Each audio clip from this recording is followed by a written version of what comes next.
तो आज हम डिस्कस कर रहे हैं सीजर मार्सन एक्सपेरिमेंट, या इसको हम रदरफोर्ड एक्सपेरिमेंट भी कहते हैं।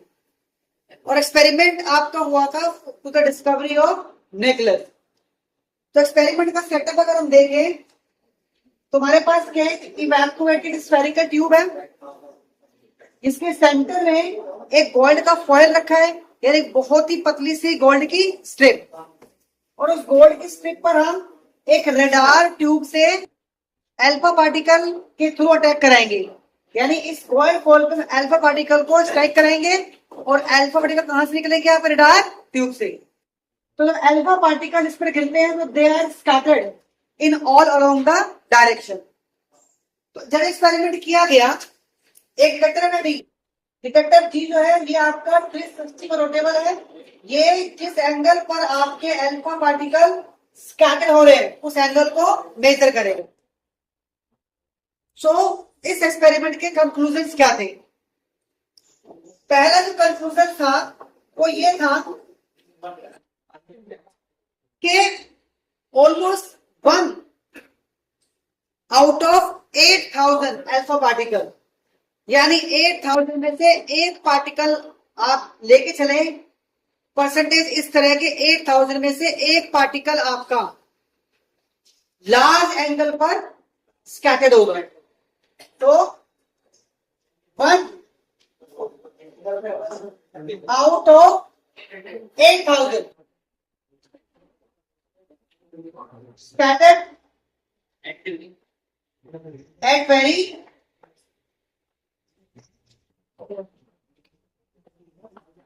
लार्ज एंगल, यानी बहुत कम ऐसे पार्टिकल है, very few particle, very very few particle जो बहुत लार्ज एंगल पर स्कैटर्ड होते हैं। Second, most of the particle scattered at very small angle. Most of the particle scattered at very small angle, यानी बहुत कम 8000 में से 1 पार्टिकल आपका लार्ज एंगल पर होता है स्कैटर्ड, और मोस्ट ऑफ द पार्टिकल आपके बहुत ही छोटे एंगल पर होते हैं स्कैटर्ड। एंड थर्ड, जितने भी पार्टिकल आपके स्कैटर हो रहे हैं, यानी n is the number of particle scattered, that is directly proportional to cosec raise the power 4 theta by 2, just 5/2। 5 पर क्या एंगल ऑफ स्कैटरिंग, और इसको हम ऐसे भी लिख सकते हैं, cos हो गया 1/sin। नंबर ऑफ पार्टिकल्स आपके इनवर्सली प्रोपोर्शनल होते हैं sin is the power 4 theta by 2। जितने ज्यादा पार्टिकल आपके स्कैटर होंगे उतने ही थीटा आपका कम हो जाएगा, या एंगल पाई आपका कम हो जाएगा। तो अगर हम एक ग्राफ प्लॉट करें पाई और एन के बीच में, तो कुछ ग्राफ शेप इस तरह आती है। नंबर ऑफ पार्टिकल्स आपके इंक्रीज होंगे जब आपका एंगल ऑफ स्कैटरिंग कम होगा। So these were the conclusions of Geiger Marsden experiment या रदरफोर्ड एक्सपेरिमेंट। अब इन कंक्लूजन के बेस पर जीजर मार्सन ने न्यूक्लियस के साइज को मेजर किया। कैसे मेजर किया? उन्होंने कहा कि ये हमारे पास न्यूक्लियस है और ये अल्फा पार्टिकल है। जब अल्फा पार्टिकल न्यूक्लियस की तरफ ट्रैवल करता है तो एक पॉइंट पर आकर आपका अल्फा पार्टिकल डिफ्लेक्ट हो जाएगा, या डिफ्लेक्ट हो जाता है, क्योंकि nucleus carrying a positive charge और alpha particle also carry positive charge, तो रिपल्शन होगा। तो आपका एक इंस्टेंट पर अगर अल्फा पार्टिकल डिफ्लेक्ट होगा, रिपेल होगा। तो वो जो क्लोजेस्ट अप्रोच रही अल्फा पार्टिकल की, वो क्लोजेस्ट अप्रोच जहां पर आपका अल्फा पार्टिकल डिफ्लेक्ट हुआ, वही जो क्लोजेस्ट अप्रोच है that indicate the size of the nucleus, यानी ये जो क्लोज अप्रोच है it would be the radius of the nucleus.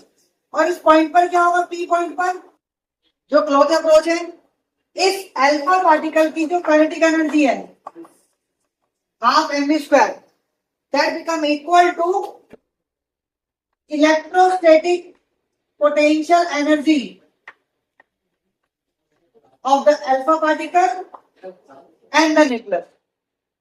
यानी इस क्लोज अप्रोच पर जो अल्फा पार्टिकल की काइनेटिक एनर्जी है that become equal to electrostatic potential energy between nucleus and the alpha particle. क्या फॉर्मूला होता है? के Q1 Q2 bye R। Q1 हो गया charge on the nucleus ZE, where Z is atomic number, और 2E होता है charge on the alpha particle. तो यहां से अगर हम R नॉट की वैल्यू निकालें तो that is 4 K Z E square divide by MV square. R naught equal to 4 K Z E square divided by MV square, where R naught give the radius of the nucleus। तो जिस किसी atom का हमें radius, atom के अंदर के nucleus का radius निकालना है, न्यूक्लियस का साइज निकालना है, तो उस एटम का क्या पुट कर देंगे यहाँ पर? Atomic number, that is atomic number. तो we can find the size of the nucleus of that atom. Clear?